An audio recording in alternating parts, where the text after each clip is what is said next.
Maligayang pagdating mga diwa at binibini, mainihanda ko para sa inyo at sa ating bigay. Ikinalarangal kong ipakilala sa inyong lahat si Crisostomo Ibarra. Ama-ama ng mga taong sukap at pinag-usana.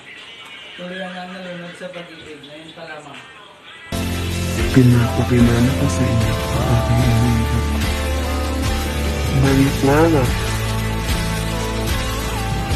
Baka naman sa dami ng babae na iyong nakita, ako'y tuluyan na maglaho sa iyong isipan.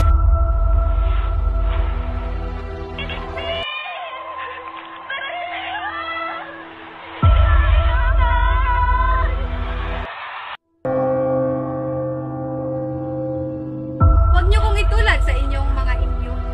Pag-ibig sa sarili ay nakakabulag. Bulag sa pang-aalipusta.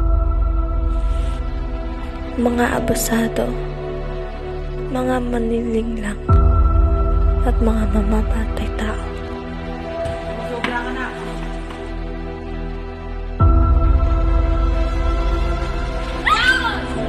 Magsandan ikaw! Uy! Nakakasuka talagang mga tao dito. Amoy mahirap! Tama na yan, Senora. Buti pa sumuwi na tayo. Sa isang binti ni Maria Clara, dapat ay ikaw lang isintabi. Opo, Thea. Tumakbo ka na, bago pa mahuli ang lahat.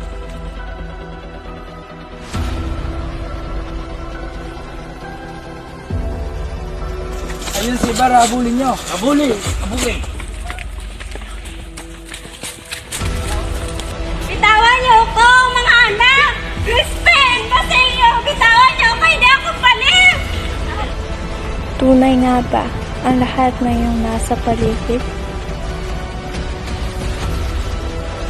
O lahat ay nakakaramdam ng pagkain? Hindi naman siya kagandahan. Ngunit, bakit hibang na ibang kanyang mga kalalakihan? Lahat ng ito ay dahil sa pagiging sakim nyo. Pag-ibig nga ba ay totoong nakakasakit o hindi lang natin batid ang limitasyon nito? Minsang pinaramdam ng tadhana, magpapasalamat kay Bathala, hindi nagsisisi na ika'y nakilala, naramdaman ang saya sa tayong dalawa kahit pahawak ka ng iba. Hihilingin ang kasiyahan mo sa piling niya.